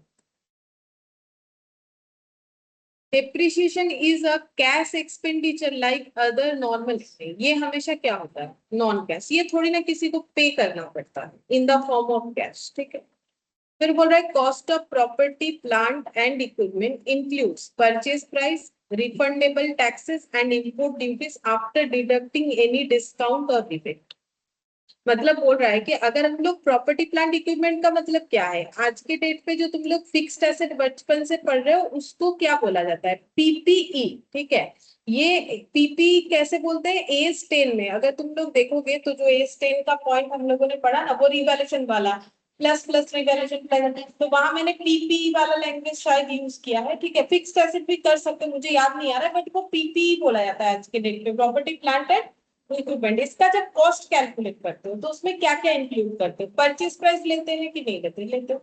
रिफंडेबल टैक्सेस का मतलब जो टैक्स का पैसा हमें रिफंड हो जाएगा, refundable taxes and import duty, import duty का मतलब क्या होता है, हाँ, अगर हम लोग देश के बाहर से कुछ एसेट ले रहे हैं तो फिर हमें टैक्स देना पड़ता है एक तरीके का, जिसका नाम होता है इंपोर्ट टैक्स, जिसको इंपोर्ट ड्यूटी बोलते हैं, आफ्टर डिडक्टिंग एनी डिस्काउंट और रिबेट। तो मान लो जिससे खरीदा उसने कोई डिस्काउंट दिया या रिबेट दिया तो वो तो माइनस हो गए परचेज प्राइस से। मान लो मेरा कोई एसेट दिख रहा है 1 करोड़ का, अब मुझे उसमें रिबेट मिलेगा मान लो 10%, तो मेरा परचेज प्राइस तो कम हुआ ना, 1 करोड़ माइनस 10%। अब यहाँ पर ये तुम लोग को बताना है कि इसमें ये सारा चीज ऐड होगा बोल रहा है, तो ये सही है कि गलत है, ऐड ही तो होगा। देखो, हाँ वो ऐड नहीं होता, यही बात सही, यही बात हम पूछने वाले थे, रिफंडेबल टैक्स थोड़ी ऐड होता है, जो टैक्स रिफंडेबल है, मतलब मैंने किसी को 100 रुपए का टैक्स दिया, अब मतलब किसी को क्या, वो तो गवर्नमेंट को ही जाता है, अगर वो मुझे किसी कारण से रिफंड आ रहा है क्योंकि वो रिफंडेबल टैक्स है, तो फिर वो तो मुझे ऐड नहीं करना चाहिए। मान लो मेरा एसेट 1,000 का, उस पे मैंने 100 रुपए टैक्स दिया, तो 1,000 1100, अब फिर 100 मुझे वापस हो जाएगा, तो मेरा एसेट मेरे पास घूम फिर के कितने का हो गया, 1,000 का ही हो गया। ये देखो, कॉस्ट ऑफ फिक्स्ड एसेट जब डिसाइड करते हैं उसमें क्या क्या ऐसे वैल्यू ऐड होता है, तो क्या बोला है, जब तक यूज नहीं होता है रेडी टू यूज तब तक सारी चीज एडिशंस में आ जाते हैं। तो रिफंडेबल जो होता है वो, या फिर इसको कभी अगर बोलते इनपुट टैक्स क्रेडिट, क्रेडिट मिलने का मतलब रिफंड होना, तो आईटीसी, ठीक है, तो अगर आईटीसी मिल रहा है तो फिर उसे ऐड नहीं किया जाता है, क्योंकि मैथमेटिकली अगर ऐड करते भी हो तो बाद में तो क्या हो जाएगा, डिडक्ट हो जाएगा, तो इसीलिए ये वाला फिर क्या हो जाएगा, हाँ, ये फॉल्स हो जाएगा, ये भी मेरा हो गया फॉल्स, ये भी फॉल्स था और ये भी फॉल्स, ठीक है, ये तीनों हम लोग का, हाँ, ये तीनों हम लोग का फॉल्स है, ठीक है। फिर बोल रहा है cost of fixed asset should also include cost of opening a new facility such as inauguration cost, बोलो ये क्या होगा, ইনঅগ্রেশন का मतलब মানে যেটাকে কি বলে, হ্যাঁ মানে ওটাকে কি বলে, উপহার না কি বলে না, মানে নতুন করে কিছু করছি কোন অনুষ্ঠানে, हाँ।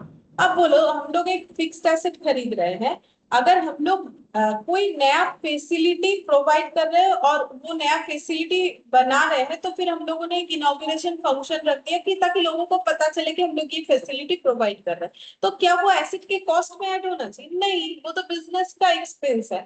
इनॉग्रेशन कॉस्ट हम लोग अपना मन है रख रहे हैं, नहीं रख रहे वो अपना मन, वो तो एक मार्केटिंग पॉलिसी होता है ना कि भाई लोगों को पता चले कि इस जगह पे ये दुकान है या ये चीज बिक रहा है, ठीक है, तो उसके लिए क्या हम लोग फिक्स्ड एसेट का कॉस्ट में वो ऐड कर सकते, कभी नहीं कर सकते, ठीक है। फिक्स्ड एसेट के कॉस्ट में वही चीज ऐड होता है जो फिक्स्ड एसेट के साथ रिलेटेड होता है।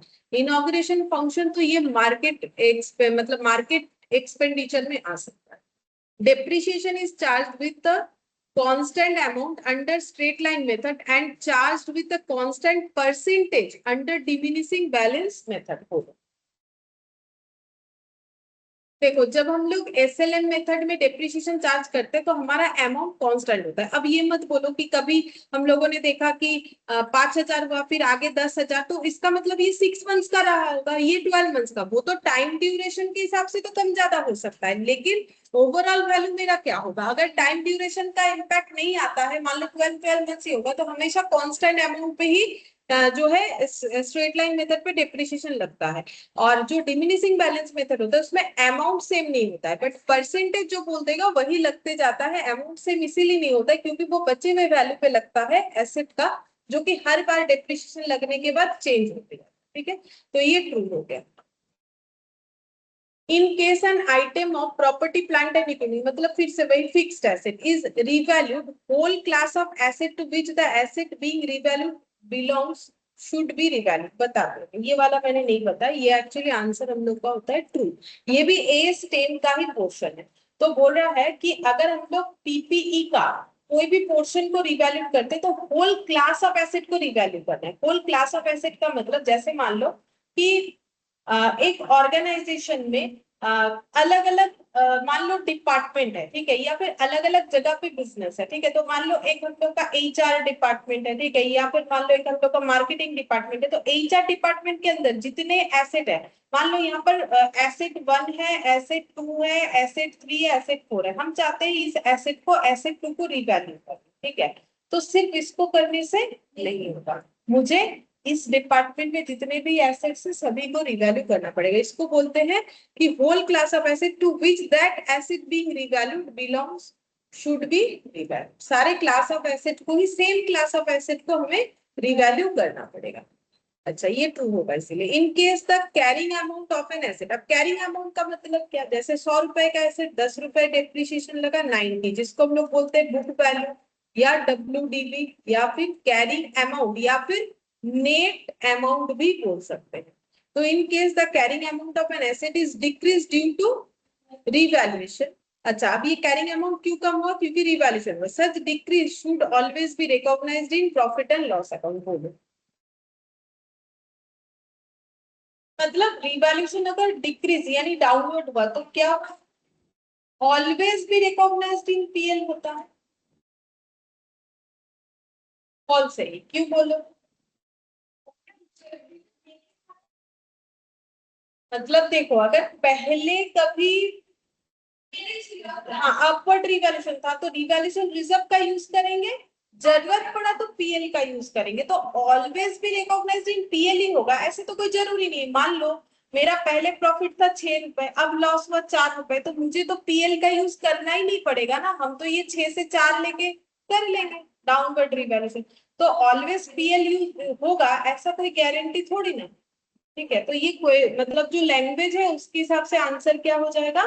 फर्स्ट हमेशा रिवैल्यूएशन रिजर्व का यूज करो, उसके बाद हाँ।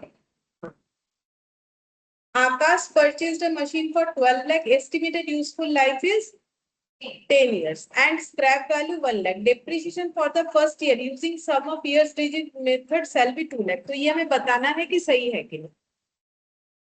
तो 12 लाख का एसेट है, 10 जो है स्क्रैप वैल्यू है 1 लाख, तो टोटल डेप्रिसिएशन का वैल्यू कितना हो जाएगा? 11 है, ठीक है। अब ये 11 लाख का डेप्रिसिएशन में से फर्स्ट ईयर 2 लाख ट्रू हो गई, सही तो? हाँ, तो ये एक बार हम दिखा देते हैं। तो फर्स्ट ईयर का बोला है तो फर्स्ट ईयर में कितना हो जाएगा? 1 डिवाइडेड बाई 10 है, तो 10 प्लस 9 प्लस ऐसे करने से 55 है। हाँ, 10/55, क्योंकि फर्स्ट ईयर में देखते हैं तो फिर उसका लाइफ रिमेनिंग लाइफ है 9 including the present year life that is 10। तो ये हो गया 2 लाख, ठीक है। तो इसका आंसर ट्रू हो गया। Depreciation can not be provided in case of loss in a financial year. बोल रहा है कि किसी फाइनेंशियल ईयर में किसी बिजनेस ऑर्गेनाइजेशन का अगर लॉस हो गया तो वो डेप्रिसिएशन चार्ज नहीं, फॉल्स, ठीक है, क्योंकि ये कोई ऑप्शन नहीं है हमारे पास कि मन आए तो चार्ज करो, नहीं आए तो, ये चार्ज अगेंस्ट प्रॉफिट है, ठीक है। चार्ज अगेंस्ट प्रॉफिट जो भी होता है ना, वो हमारा प्रॉफिट हो या लॉस वो हमें देना पड़ता है। एकमात्र जो एप्रोप्रिएशन ऑफ प्रॉफिट होता है उसके बारे में हम लोग सोच सकते हैं। जैसे मान लो एप्रोप्रिएशन ऑफ प्रॉफिट का मतलब जनरल रिजर्व क्रिएट करना, मेरे पास उतना प्रॉफिट है नहीं तो हम कहाँ से जनरल रिजर्व क्रिएट करें, ठीक है। या फिर पार्टनरशिप जब हम लोग करते हैं तो हम लोगों ने देखा था कि पार्टनर को सैलरी देना है तो पार्टनर को कमीशन देना है। अब उसमें से कुछ पॉइंट ऐसा होता है कि कुछ गारंटेड बात होता है तो वो तो देना पड़ता है गारंटेड पार्टनर को, नहीं तो अगर गारंटी नहीं है तो लॉस के केस में नहीं भी दोगे तो भी चलेगा। या फिर बिजनेस में लॉस हो गया तो पार्टनर लोग प्रॉफिट लॉस नहीं बांटेगा, मतलब लॉस बांट लेगा बट प्रॉफिट का डिमांड नहीं करेगा, ठीक है। लेकिन जो चार्ज अगेंस्ट मतलब जो आइटम पीएल में जाता है, जैसे बोलो ना बिजनेस में लॉस हो गया तो क्या इलेक्ट्रिसिटी का बिल नहीं भरोगे, टेलीफोन का बिल नहीं भरोगे, पानी का बिल नहीं भरोगे, रेंट नहीं दोगे, बात म्यूचुअल अंडरस्टैंडिंग कर सकते कि भाई मेरे पास ना इस मंथ का रेंट नहीं है, 2 महीने बाद दोनों मिला के दे देंगे, वो तो देखो वो तो प्राइवेट सेटलमेंट होता है। लेकिन बिजनेस का खर्चा तो आप हमें तो दिखाना ही पड़ेगा और वो नहीं देके तो तुम कुछ कर नहीं सकते हो, नहीं चलेगा तो बिजनेस बंद करके एसेट बेच के भी देना पड़ेगा। तो पीएल में जो आइटम दिखता है ना वो उसके साथ प्रॉफिट लॉस का कोई लेना देना नहीं।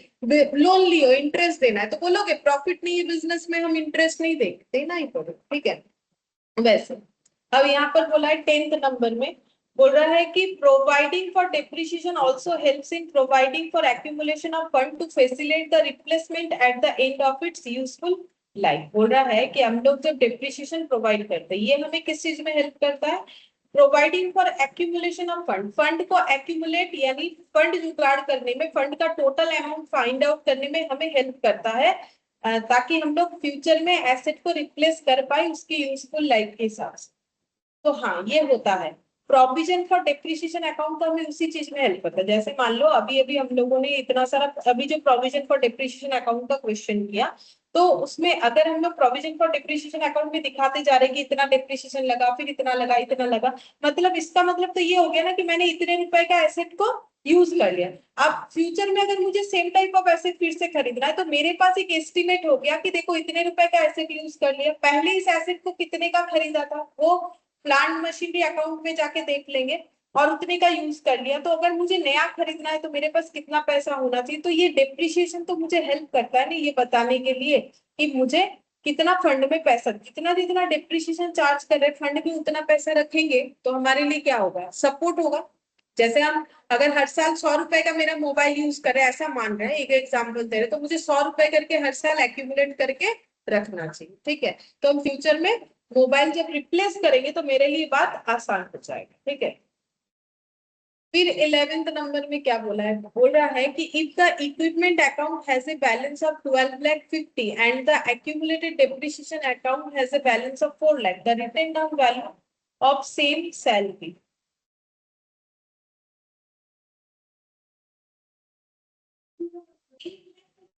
हाँ माइनस होगा ना इसके साथ। इक्विपमेंट का बैलेंस है 12 लाख 50, ठीक है, और उस पे टोटल डिप्रिसिएशन लगा है 4 लाख, तो 8 लाख 50 जो है बैलेंस देखिए इन्होंने ये गलत किया, ये ऐड करके लिख दिया है, ठीक है। तो इसका मतलब ये आंसर हम लोग का फॉल्स हो जाएगा। अच्छा, हाँ false। फिर बोल रहा है sum of years digit method is an example of accelerate method of charging depreciation. बोलो सही है कि गलत।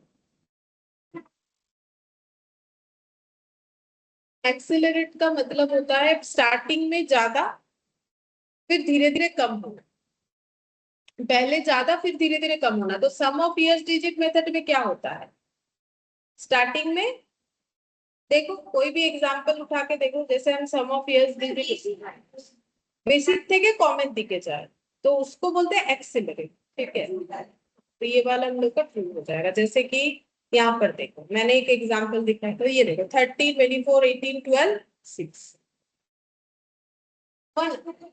हाँ तो ज्यादा से कम की तरफ जा रहा है तो इसको बोलते हैं एक्सेलरेट, ठीक है।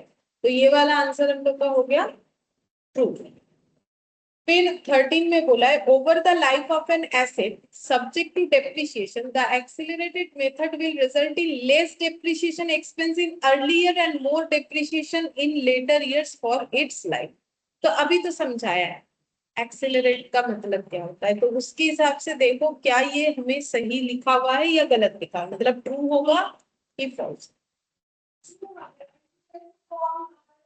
এক্ষুনি তো অ্যাক্সিলারেট মানে আর্লিয়ার সে বেশি, হ্যাঁ তো এখানে কি বলেছে দেখো বেশি থেকে কম তো বলেনি, এখানে বলেছে less depreciation in early years, early মানে शुरुआत যেটা, and more depreciation in later, उल्टा हुआ ना। एक्सेलरेट का मतलब स्टार्टिंग में ज्यादा फिर धीरे धीरे कम होते जाना, ये तो पूरा उल्टा बोल रहा है स्टार्टिंग में कम और एंड में जाके ज्यादा, तो फिर ये क्या हो गया answer false. while depreciating land cost straight line method, अच्छा land cost, अच्छा straight line method shall be given more depreciation than the written down value, बोलो।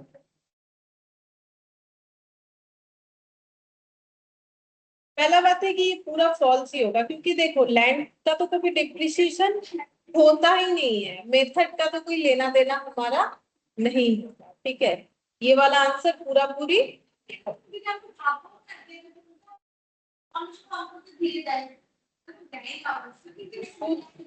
ল্যান্ড এন্ড বিল্ডিং হলে ডেপ্রিসিয়েশন হবে, ল্যান্ড হলে হবে না, কারণ ল্যান্ড এন্ড বিল্ডিং যেমন ধরো এইটা ল্যান্ড এন্ড বিল্ডিং, কেন এই জমিটার উপরে বাড়িটা দাঁড়িয়ে আছে, তাহলে এটা ডেপ্রিসিয়েশন হবে। এটা যদি খালি জমি থাকতো এটার দাম দিনের পর দিন বাড়বে, যখনই বিল্ডিং হয়ে যাচ্ছে তখন ওটার দাম আর ওটার কি, ওটা তো এটা তো স্ট্রাকচারটা তো ইউজ হলে ভ্যালুটা কম হবে, কিন্তু খোলা জমিটা কি ইউজ আছে যে ওটার ভ্যালুটা কম হবে, হবে না। সেই জন্য ল্যান্ডের কোনোদিন ডেপ্রিসিয়েশন হয় না, ঠিক আছে। अच्छा अब नेक्स्ट देखते कौन सा वाला था। अच्छा, provision for depreciation account is debited at the time of recording the depreciation on an asset, तो अगर हम लोग provision for depreciation account maintain करते हैं ना, बोलो तो प्रोविजन, प्रोविजन तो हमेशा क्रेडिट होता है ना, तो फॉल्स होगा, तो ये एंट्री बोला है कि ऐसा एंट्री होता है, तो ये गलत बोल रखा है, तो फॉल्स होगा। If adequate maintenance expenditure is incurred with relating to running repairs of an asset, we need not charge any depreciation, बोल रहा है कि अगर हम लोग adequate maintenance expenditure करते हैं अपने जो भी एसेट है उसको, ठीक है, रिपेयर वगैरह के लिए, बोल रहा है कि मेरा एक एसेट है जिसको मेंटेन करने के लिए हम अच्छा खासा खर्चा करेंगे बोल के सोच रखे हैं, पैसा जुगाड़ कर रखे हैं, ठीक है, रिपेयर वगैरह भी करवा लेंगे, हम डेप्रिसिएशन चार्ज नहीं करेंगे, क्या ऐसा हम लोग बोल सकते।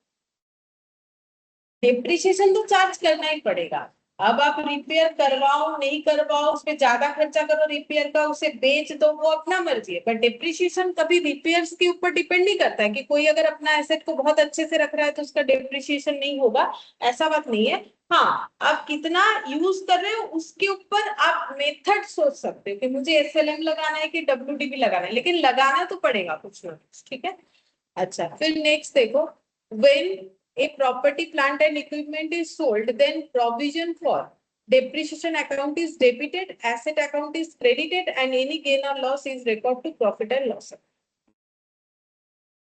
जब प्रॉपर्टी प्लांट इक्विपमेंट बेच देते हैं और अगर हम लोग प्रोविजन फॉर डिप्रिसिएशन अकाउंट, तो सबसे पहले हम लोग क्या लिखते हैं, bank account is bank account debit, ठीक है, फिर हम लोग प्रोविजन फॉर उतना प्रोविजन फॉर डिप्रिसिएशन को लेस कर देते हैं टू पीएल, या फिर अगर डेबिट हुआ तो पीएल डेबिट, तो देखो वही बोला है, provision for depreciation account is debited, asset account is credited, ठीक है, तो ये टू एसेट डिस्पोजल होता है, ये 2PL YPL तो ये तो होगा ही, टू एसेट डिस्पोजल होता है, तो asset account is credited and any gain और लॉस इज रिकॉर्ड टू, ठीक है, तो ये सही होगा। While calculating the depreciation as per diminishing balance method, मतलब WDV method, the salvage value of the asset at the end of its useful life is reduced from its cost।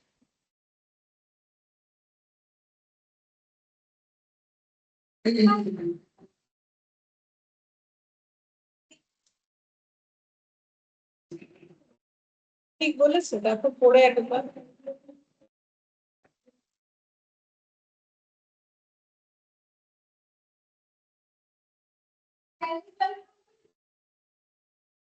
वो बोल रहा है कि salvage value of the asset eight the end of it's life is reduced, मतलब क्या हम लोग इस मेथड में कॉस्ट माइनस क्रैक करते हैं? नहीं, वो तो कौन से मेथड में करते हैं? एसएलएम में करते हैं, लेकिन उसमें डिवाइडेड बाय ईयूएल भी करना पड़ता है, और एक जगह पे भी करते हैं इसको। अगर हम लोग मशीन आवर्स मेथड में करते हैं तब भी हम लोग टोटल डेप्रिसिएशन निकाल के करते हैं। अगर हम लोग यूनिट प्रोडक्शन यूनिट मेथड में करते हैं तब भी ये चीज करते हैं। हम लोग सम ऑफ ईयर्स डिजिट मेथड करते हैं तब भी ये चीज करते हैं। बाकी थोड़ा थोड़ा वेरिएशन होता है, जैसे एसएलएम में डिवाइडेड बाय ईयूएल होता है, इसमें हो जाता है sum of years digit method में, यहाँ पर इस तरीके से होता है। तो ऐसे क्या बोलते हैं उससे, डब्ल्यूडीवी मेथड में तो ऐसा कुछ नहीं होता है। तो फिर ये वाला आंसर हम लोग का false, ठीक है। अच्छा, 19 में बोला है any change in the estimate useful life of an asset should be accounted for as a change in an accounting estimate in accordance with accounting standards. नहीं समझ में आया? बता दो। बोल रहा है कि any change in estimated useful life of an asset. ऐसा हम लोगों ने कौन सा क्वेश्चन किया था? जैसे मान लो एक था ना, एक क्या बहुत सारा क्वेश्चन था, एक वो स्ट्रीमिंग वाला क्वेश्चन था। हाँ देखो, जैसे पहले 10 साल सोचा था इस एसेट को यूज करेंगे, फिर हम लोगों ने 3 साल यूज किया, लाइफ बचा 7 साल, लेकिन हम लोगों ने उसे रीअसिस्ट करके 4 साल कर दिया या 9 साल कर दिया, कम या ज्यादा कुछ भी हो सकता है। ये उस पॉइंट पे बोल रहा है, any change in estimate useful life of an asset, ठीक है, should be accounted for as a change in an accounting estimate in accordance with accounting standard। बोल रहा है कि ये चीज को हम लोग जब कंसिडर करते हैं, should be accounted for as a change in an accounting estimate, तो इसको हम लोग बोलते हैं change in accounting estimate। किसके हिसाब से? accounting standard के हिसाब से। बोलो क्यों? क्योंकि अगर तुम लोग देखोगे ये चीज जब मैंने लिखवाया था तो उसमें लिखा था एस, और लिखा था, देखो लिखा था हम लोग चेंज इन मेथड क्या करवाया था? नहीं करवाया, करवाया না, ওইটা তো অনেকগুলো করিয়েছিলাম। এই যে এএস এর অ্যাকর্ডিং যেটা একটা বড় কোশ্চেন ছিল না, এই যে, না এটা কেন বলতে হবে? এটা তো আমি পারবো। আমি যেটা বলছি পয়েন্টটা সেটা আমি দেখালে তোমরা বুঝতে পারবে আমি কি বলছি। কোথায় লিখলাম? প্রভিশন ফর ডেপ্রিসিয়েশন, এই যে change in method of depreciation.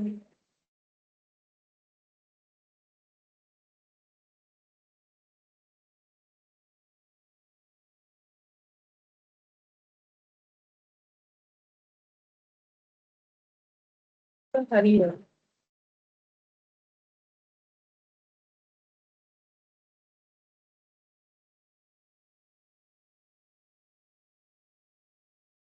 কোন কোয়েশ্চেনটা বলছি বলো তো? এই যে একটা ছিল না যে এত তারিখে কিনেছে, এত তারিখে কিনেছে, এভাবে ছিল।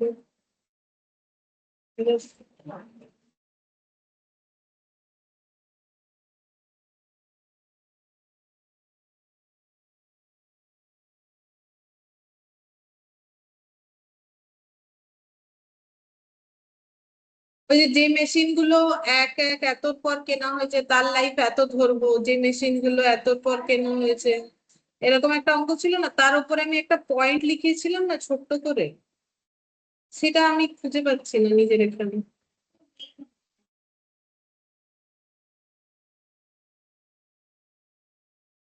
আমি লিখেছিলাম না অ্যাকর্ডিং টু ল হলে, লিখেছি আমার পুরোপুরি মনে আছে, কিন্তু আমি এখানে খুঁজে পাচ্ছি না, কি অদ্ভুত ব্যাপার।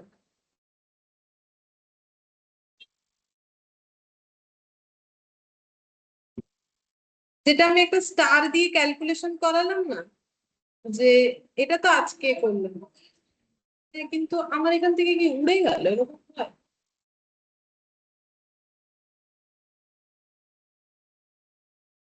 সবকিছু আছে, ওটাই পালিয়ে যাবে, ওটা অঙ্ক নাম্বারটা কত?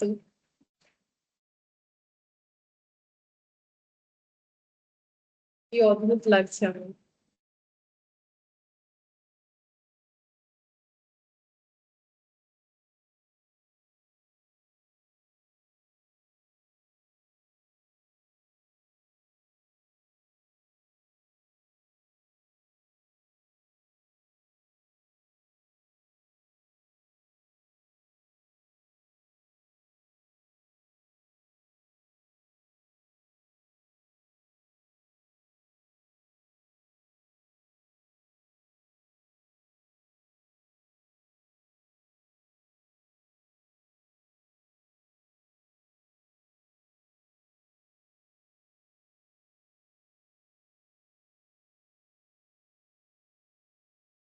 तुझे पहले देखा मैं पूछते बच्चे तो कौन आउट मुझे ये स्टार दिए तो लास्ट ये वाला। हाँ, इसका आंसर फिर क्या होगा? ट्रू। ठीक है, उसके बाद हम लोग का ये N intangible asset is a non identifiable non monetary asset बोलो।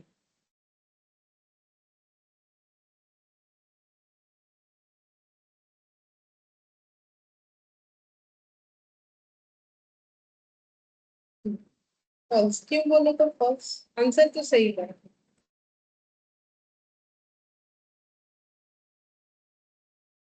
आइडेंटिफाइबल तो होता है, टच नहीं कर सकते, ठीक है, आइडेंटिफाई नहीं कर पाएंगे कि कितने रुपए का एसेट है। जब गुडविल इतना लिखते हो, पेटेंट इतना लिखते हो, तो वैल्यू तो आइडेंटिफाइबल है। लेकिन ये नॉन मॉनिटरी, ये वाला ठीक है, नॉन मॉनिटरी वाला पॉइंट